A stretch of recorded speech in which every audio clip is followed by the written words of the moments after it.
Channel, Kalingap JJ. Paksa, photoshoot, paparating na debut at mga issue sa paligid ng Kalingap community. Nilalaman ng vlog. 1. Pagbati at update sa channel, nagbigay ng mainit na pagbati si Kalingap JJ sa kanyang mga taga-subaybay at inanyayahan silang mag-subscribe.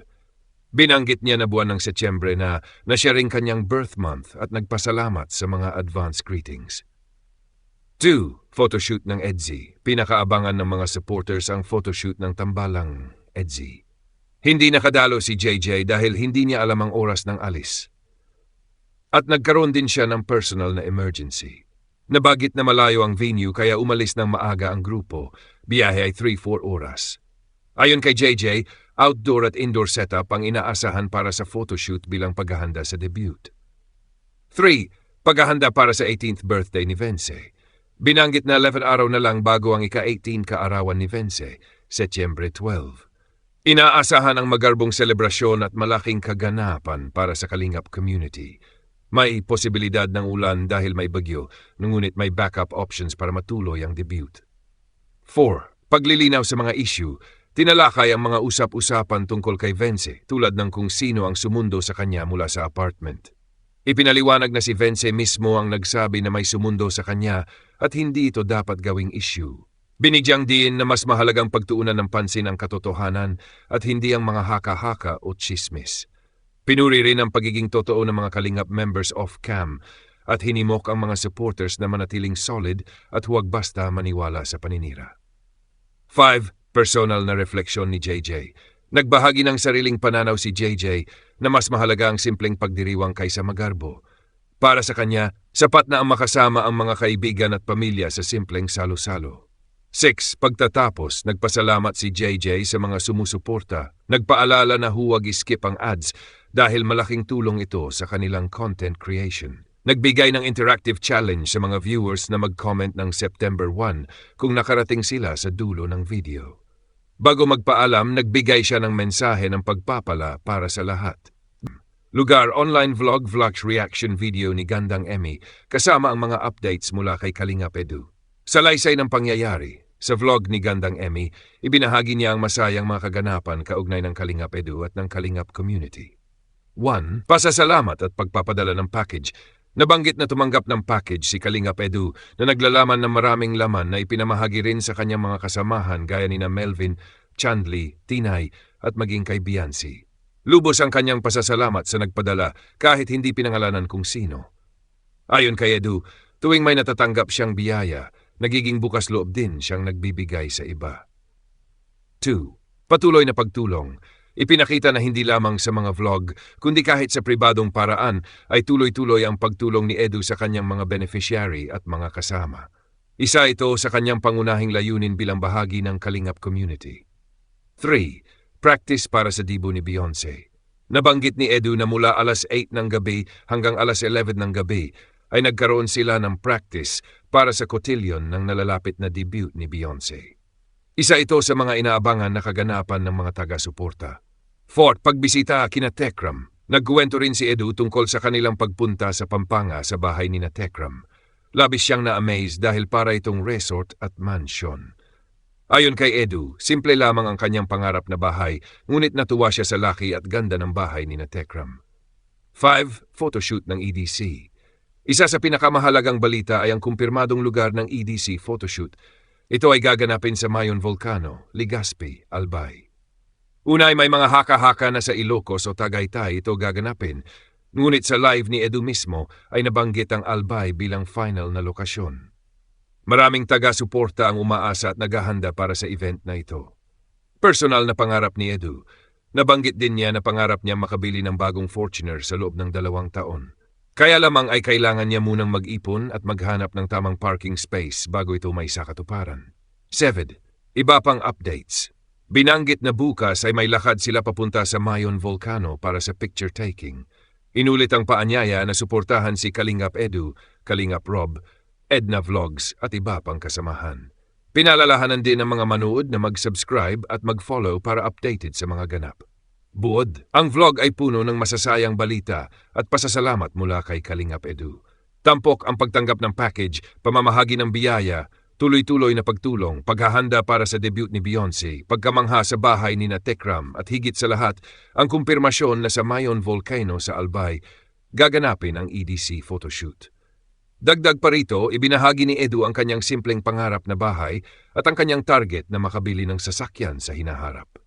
Paksa photoshoot, paparating na debut at mga issue sa paligid ng Kalingap community. Nilalaman ng vlog. 1.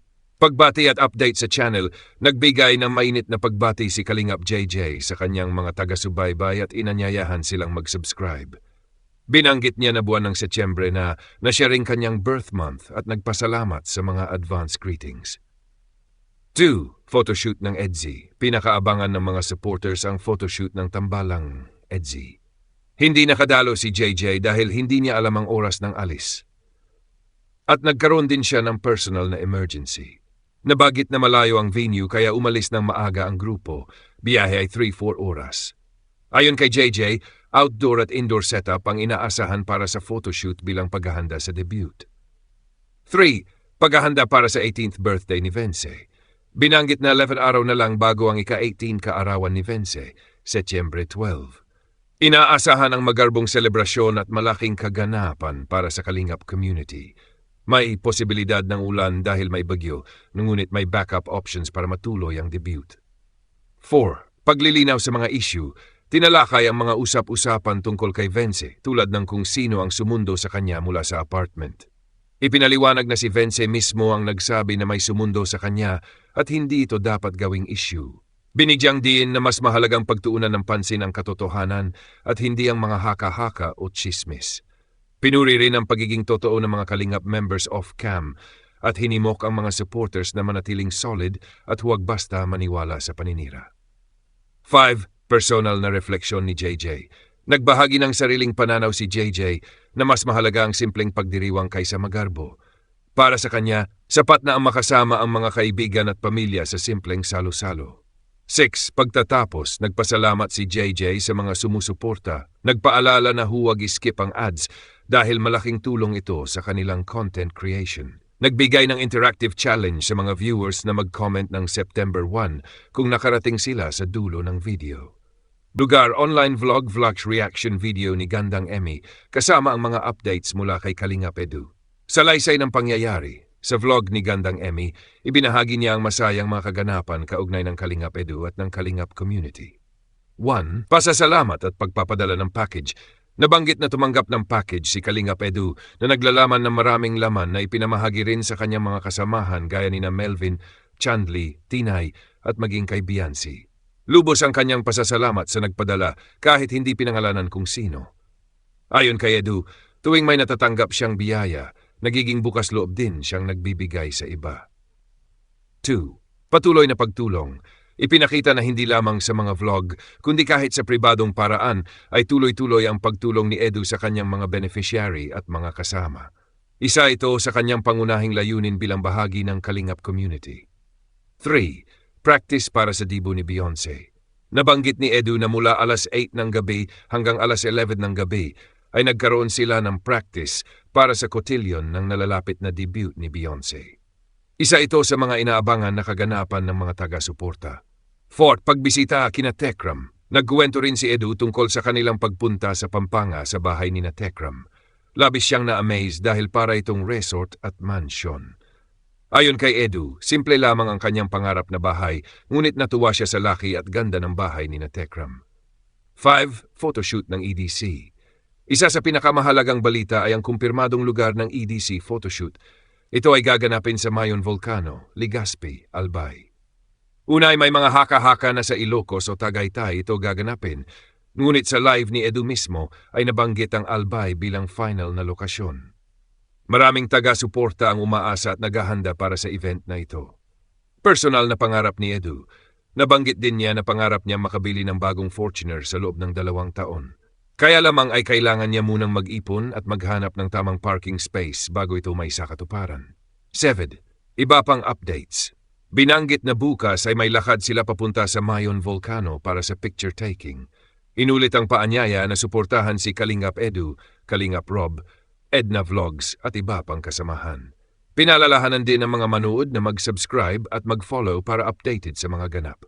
Buod, ang vlog ay puno ng masasayang balita at pasasalamat mula kay Kalingap Edu.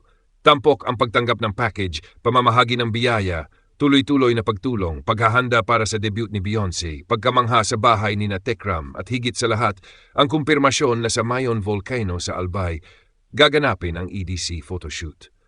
Dagdag pa rito, ibinahagi ni Edu ang kanyang simpleng pangarap na bahay at ang kanyang target na makabili ng sasakyan sa hinaharap.